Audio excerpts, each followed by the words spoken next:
Alright guys, today we are going to do the carburetor on a gardenline lawnmower. It's got a Briggs & Stratton 500E series motor on it.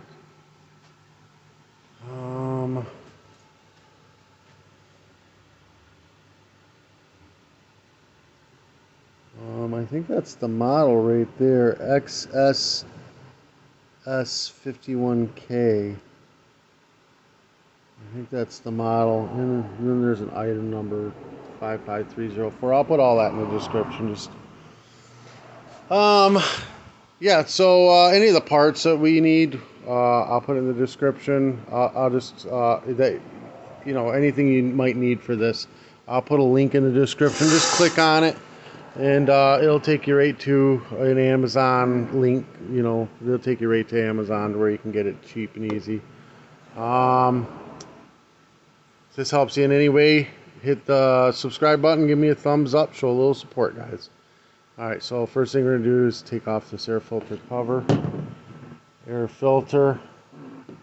To clean out the air filter, you can use air. If you have to, you can rinse it out in gas, wring it out, and then just sit it out in the sun and let it dry. But it's really just best to blow it out with air or put a new one in. Filter will be in the description below. Then we're going to go for two 8mm bolts right here and here. We're going to take those two out. So we got the 8mm on this ratchet. We're going to go right up to this. There's 3 bolts. You don't have to take this off, but it makes it way easier to do get to the carburetor when this cover here is missing. So just so you know, it's easier this way. 3 8mm. Pop those 3 out.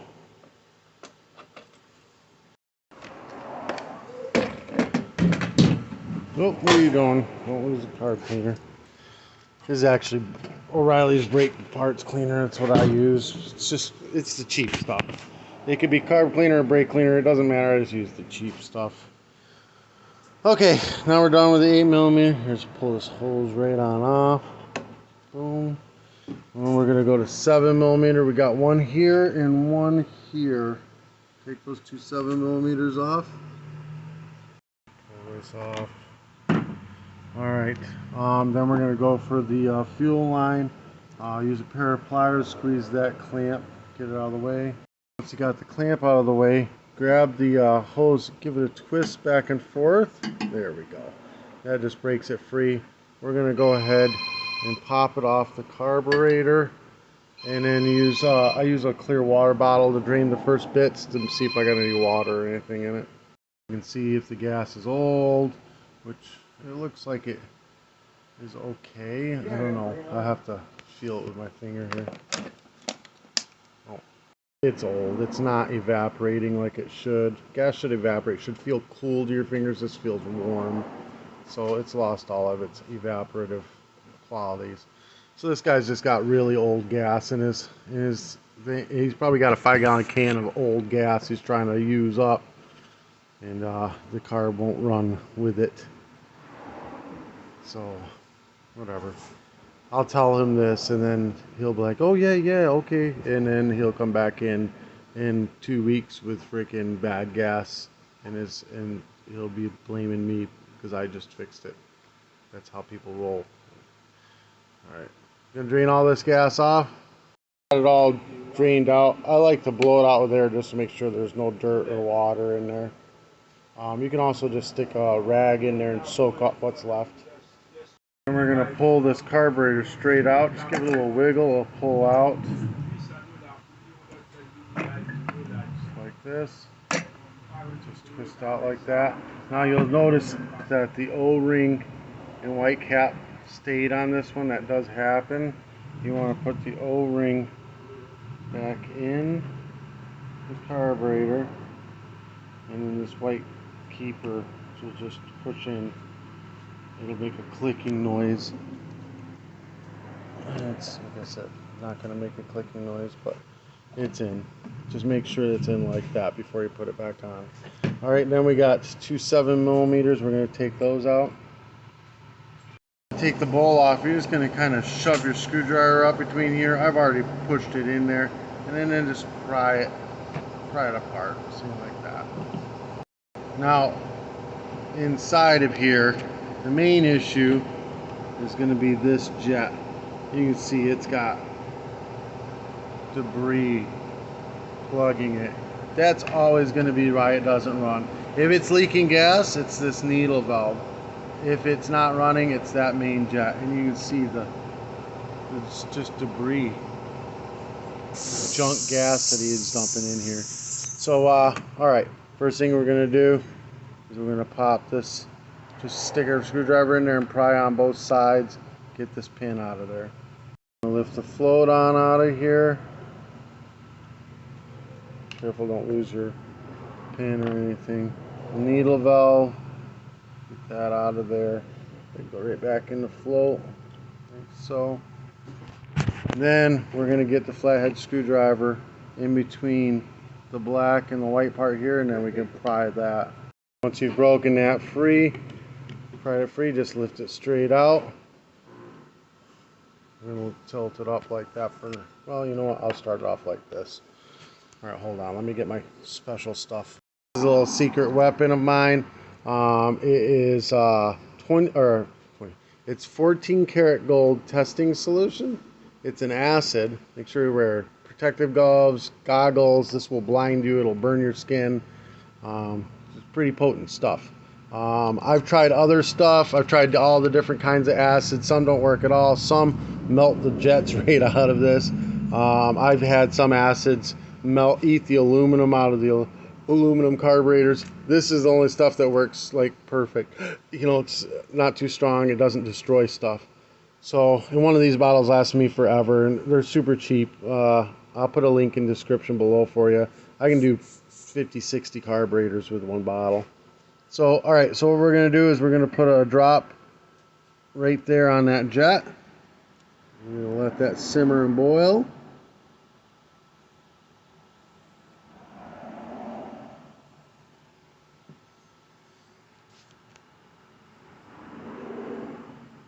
When it's kind of simmered down to where it's not really doing much anymore, we're going to tilt it up, and we're going to get some acid on the back side of that jet by going through this tube here, and we're also going to go into this tube here. So like 2 or 3 drops down in here, 1 or 2 drops in there, and you just let it do its thing again, let it simmer and boil. Hopefully it's reaching the back side of that jet there and boiling it out, but once I hit all this with carb cleaner, it'll be like brand new again. See, it's hitting the back side of that. It's boiling up. There it goes. Woo! Alright, that was interesting. I've actually never seen that happen before. Alright, then we're going to go ahead. That bugger boiled. Maybe I put 1 drop too many in there or something. Alright, then we're going to take the carb cleaner and we're going to put the straw in it. And then we're going to give just a light rinse so we don't get any splashback.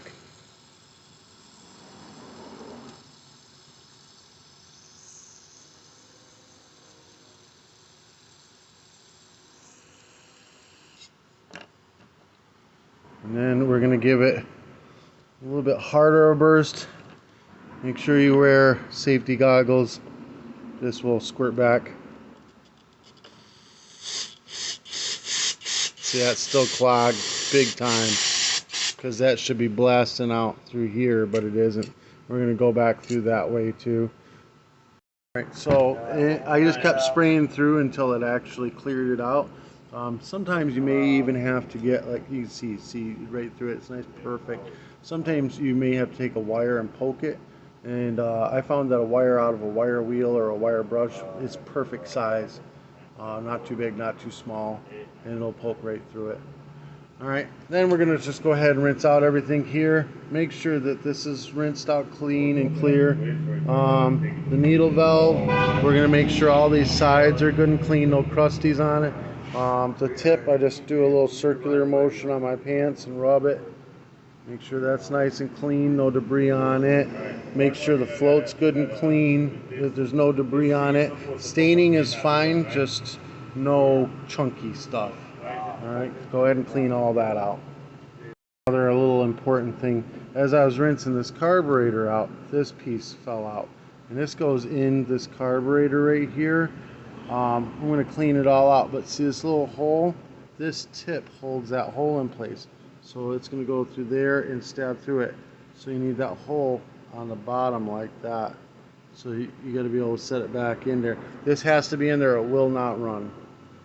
So as you're pushing it in, you're making sure that that loop is on bottom before you push it all the way in. If you look, you'll see the notch. That means that that hole is going to be right there. And then you just reach in, push it all the way down in. See the holes right there. Now, just make sure, I mean, you've got it all rinsed out, everything's all clean. We're going to take this and we're going to shove this in with the jet facing up towards that. You're going to push it all the way in until it clicks. You feel it click. And now it's sticking through that hole on the bottom, holding that white piece in place. And then the float with the needle valve in it. You're going to set the needle valve right down into this hole. I need two hands. Alright, so you've got this pointing this way. This is going to go that direction. I'm going to set it down. And alright, let me line up all my bolts so you see what bolts go where. But you're going to have two 7mm bolts that go and hold that. Hold on. So the two long 7mm go in the bowl. Two short 7mm will go to hold the cover on, and two short 8mm will hold the cover on, and then the three long shafted 8mm are for the recoil. Alright, let's go ahead and put these two in here and hold this bowl down in place. Okay, now again, remember, you got your O-ring and your seat back in there. You're gonna get your throttle arms stuck in place. Hold on, let me see if I can get this thing with one hand.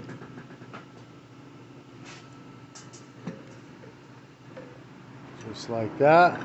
And then you're going to work this white nipple here. So I've had these kind of break off and not fit in properly. It's alright. If that comes off, it's just a vent. They can stay off. Push this all the way in. Just like that. Then your fuel line. You're going to get your fuel line stabbed back into place. Like so. And then you can take your hose clamp, run it back down to hold that into place. Like so. Alright, then this cover here, you got two nipples that'll go into the bottom holes. Like that. And you got this vent here. Goes like that.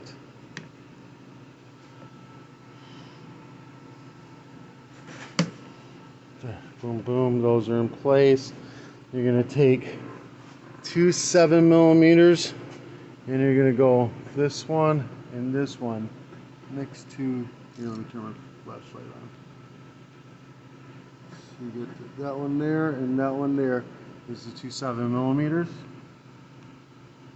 These two 8mm will go here and here. Put them in. And make sure this hose is pushed on. Grab your recoil.